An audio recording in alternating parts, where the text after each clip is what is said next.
Join me in welcoming Sheila D Griffin. Hey Sheila, how you doing today? It is my joy. I'm doing exceedingly well. Thank you. Oh, so glad to have you here with us. First, tell us just a little bit about you and how you show up in the world. Listen, I show up in the world as a mom of five, former foster mom, engaged highly, not only as leadership in ecclesia or church things, but also in law and government. And so I've been a former candidate for U.S.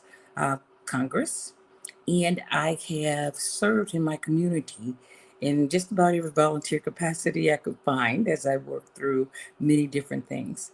In the world, I'm always trying to survey or to look at a problem or a situation and see how I can contribute.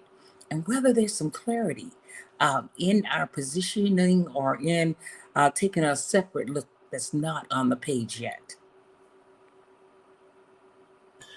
And your book is called Watchman on the Wall, and it's got a really cool, interesting, different perspective on everything that happened on January 6th. So, can you tell us a little bit about, your perspective on that and what brought you to do the book and stuff? Each time that I tell one of my friends that I was present on January 6th, I get a strong pushback.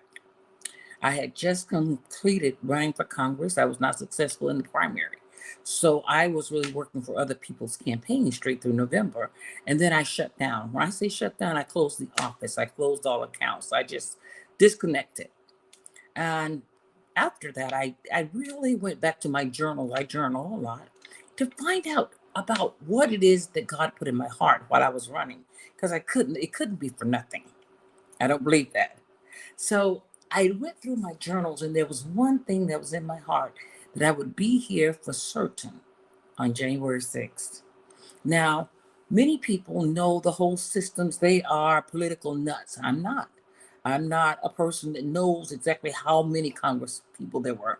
I didn't know how, I knew what people were supposed to be doing, but I don't know the numbers, and how people have won for the last 20 years. So me coming to Washington on January 6th was for prayer. It was out of my ecclesia office. I was a pastor already ordained. And so I was coming to pray.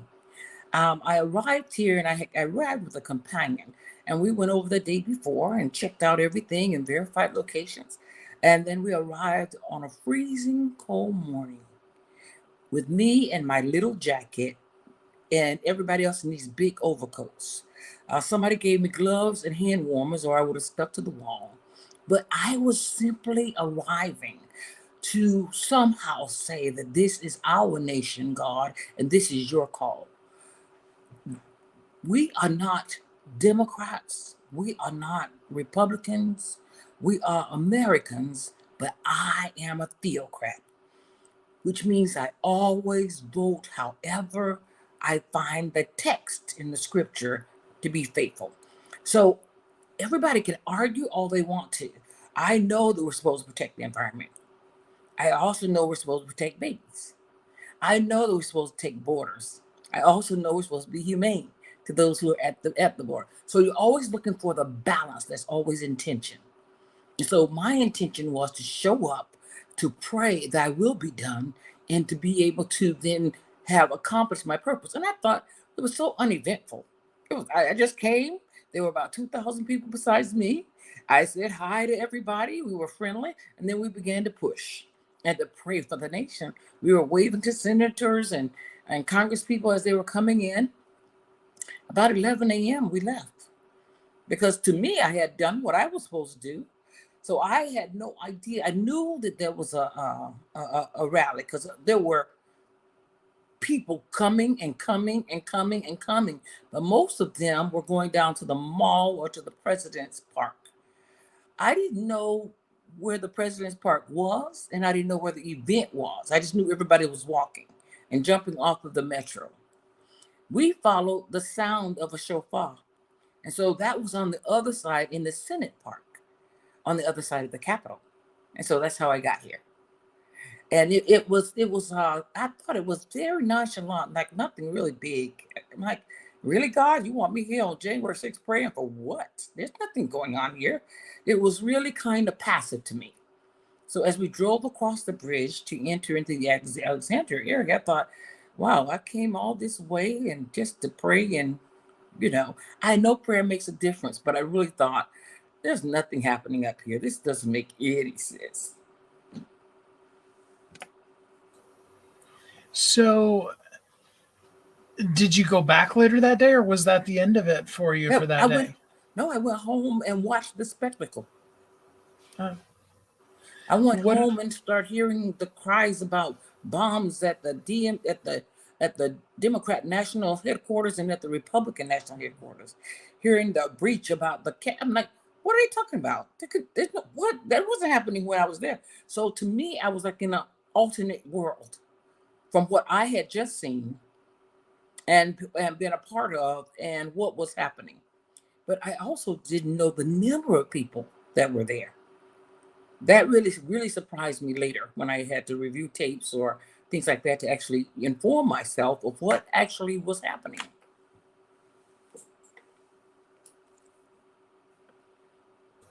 So after seeing all the reporting that's happened on it and all the things that, even a lot of times people that weren't even there are saying happened about it, what's your perspective on that day now?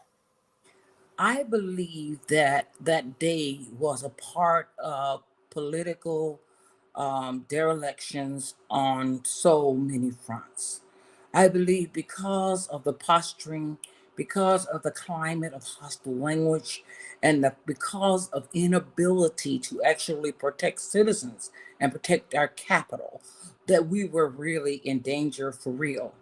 And I don't believe we were in danger from an individual. I believe we were in danger from systems. Number one, the first system that never was activated was the church. The church had never spoken up and said, enough of this rhetoric. We will not vote for you if you continue to do this. And that was for senators, presidents, all of Congress, and those who were the heads of agencies. We were silent, and our silence was a permission. So the church itself and all the people who claim they love God were silent because there's no such thing as a something they call a Christian nationalist. That does not exist. A Christian is a person whose priority is, are they with God? A Christian nationalist priority is, God is with us. So they brave politics so that they can say, God, when we run for an election, this is God running. No, that's not God running. That's not God running. So you get to have both parties fail, and it's not a failure of God. So the first part was the ecclesia, because we just stayed out of everything and acted like our voice did not matter and that we cannot morally open our mouths and say, you cannot derogate humans or their children and win a seat. We will not vote for you. We don't care if you fight all day about policies. Matter of fact, we like the fist fight and a few bruises here and there so that we can get some good, but not this kind of craziness. The second thing was the 5 different levels that I can easily identify that were never dealt with at all. And right now they're finishing up the January 6 hearings and the questions still are lingering. So I started asking, as a former lawyer, I started asking the questions I would ask in an appellate brief. And my first question was whether the President of the United States' actions of questioning the saliency of the election results, summoning constituents to Washington for a national protest, indicating that participants should proceed peacefully to the Capitol in support of the Stop the Steal, failing the time to respond to squash eruptions of violent assaults, property and destruction, and trespass into the Capitol, should be held civilly responsible for the invitation and dereliction for untimely execution of his duty. And my answer is yes. But then I have to go on. Then there's the District of Columbia mayor, where the mayor Bow was unjustified in refusing to activate the full DC police detail and to place them on alert after receiving the president's request to preemptively activate. and whether the FBI was derelict and not sufficiently informing and following the protocols so that the DC mayor can make a better judgment. And the answer is yes. They forcefully put things in such a perspective that nobody had that information, not across the thing. Then there's the issue of the FBI and the CIA, who were guarding Trump. Yesterday, they had testimony about the young lady who says, oh, and he was pushing because he really was upset with the CIA. Well, if you just told a crowd of 10,000, I will meet you at the Capitol. And they say, no, you can't meet them at the Capitol. As a matter of fact, we're going to take you back to the White House. And you know that 10,000 people are in the city because you called them there. And then they sit you in a car for 45 minutes, according to the CIA and the FBI reports. I don't know how that feels, but by the time he gets to the White House, they said he wouldn't talk to anybody. He was upset because 10,000 people now have been released without any guidance. Whether or not he would have got there and got them to go home or do something else, we don't know. We'll never know. But there was a promise, and I remember the Proud Boy testimony about the fourth or fifth week of the last sessions. He said, fourth or fifth hearing. He said, well, he didn't keep his promise. That's why he didn't keep his promise. I'm like, And he was going to be able to keep his promise how? Again? And then that's not all. That's not all. Then you have something called the Capitol Police. The Capitol Police is very interesting. When there's a change in the structure of government and a new party actually assumes the executive roles, all of a sudden, everything changes. So the appointments start. The appointment to who's going to be on the panel for the Capitol Police, who's going to be making such and such decisions. So those positions are already being shifted. But the person who had knowledge was no longer in power. And the person who came in didn't know anything about the protocols of how you get the message from Mayor Bowser to the Capitol Police Board. There's a board that makes that decision about about activating the National Guard. It's not one person. But guess what? There was no person with knowledge to bridge those two gaps. And the last part is the U.S. National Guard. The U.S. National Guard stood down to 5 o'clock. They were waiting on Congress. They were waiting on Mayor Bowser. They did their own review and report and timeline, of which none of that is in the political theater that we've been watching on the January 6 hearings. DC Police has done their own report, and they did the timelines that include most of the information I include in my book. And I don't make any assumptions or any judgments regarding the book. I just say we're in trouble. Because if, in fact, this was an armed militia, the buffoonery that occurred between 5 agencies and possibly many more is absurd. You refused to activate the National Guard because you thought he would make it a show, and because he wanted you to activate him in other places across the nation, and you refused them, talking about President Trump. So now you won't activate him. You got 10,000 people in the city. I'm like, what am I missing here? And not only do you have them in the city, but you have advisories of danger. So this was not anything caught by surprise. Every law enforcement agency had to notice, but every one of them cut back all their personnel, including the Capitol Police, which was half-mast about 10 o'clock. They actually sent people home. And when people called in, they said, no, we don't need you. And people were scaling the walls. These kinds of things leave our government into the most weakened position ever. We used to not even swear in a president until March. We moved it to January because that was too long for a lame duck president. When you have a lame duck president, you can try to blame them all you want to, but they really have no power. Because as you could see from what happened that day, all of a sudden, nobody obeyed anything, and nobody cared. And so when I'm writing the book, I can't find that there's a Republican FBI or Democratic Capitol Police or none of those things matter. What matters is whether or not these 5 agencies in particular have a way to secure the future of America. So what has happened is they said less than 50% have watched the theater. You hired a movie theater director to splice together these things so you can get a narrative. That does not work either. Give me the raw film and let the people see the raw film, and stop sending, what do you call them, second party testimony. I heard somebody say they heard. I said, what is that? We don't allow that. We don't allow that in court. We don't allow it anywhere.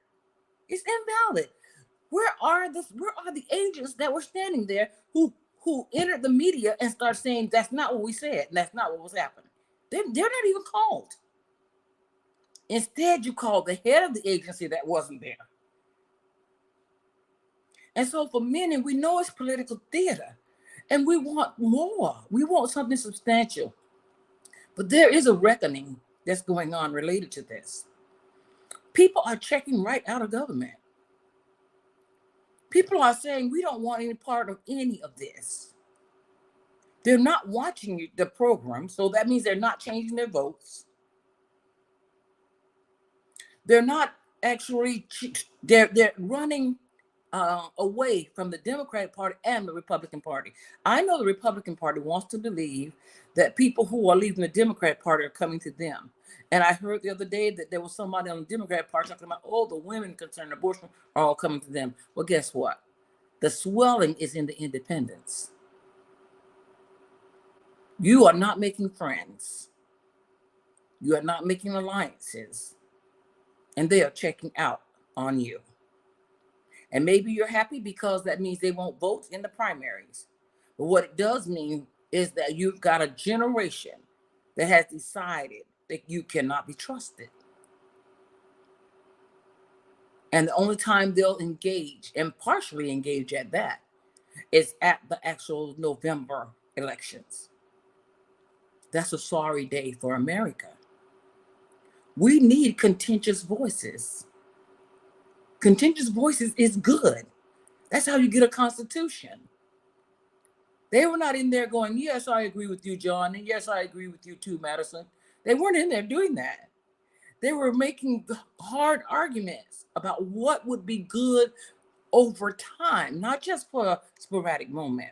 And so in doing Watchman on the Hill, I want to make sure that people understand that it is our responsibility to hold people accountable. The money that is spent in Congress is our money. They don't make $1, but they manage to spend past the limits of budgets and give to foreign governments the things that belong to Americans. We are reaching certain levels of absurdity. I restrict this just to January 6th. But I got to ask the questions I wanted to ask in this book because I believe that's what the people want to know. They want to know whether the refusal of the U.S. Guard to consider the threats that might be posed was okay. These are generals that are saying these things that, no, we're not coming. You're a lame duck president anyway. What you gonna do? What an amazing book. It is called Watchman on the Hill, and it is focused on January 6th, but has so many great things. And the cool part is you can actually get the book for free today. It's in the description. And we're going to watch this book just really take off. And there's so much more. You got to get the whole book in order to be able to read all of it. Sheila, thank you so much for spending a little bit of time with us here on the show today. I'm really grateful. It is my joy. And please, everyone, take your time and begin to push the question. Ask earnestly. And we thank you very much. It's a privilege. Thank you.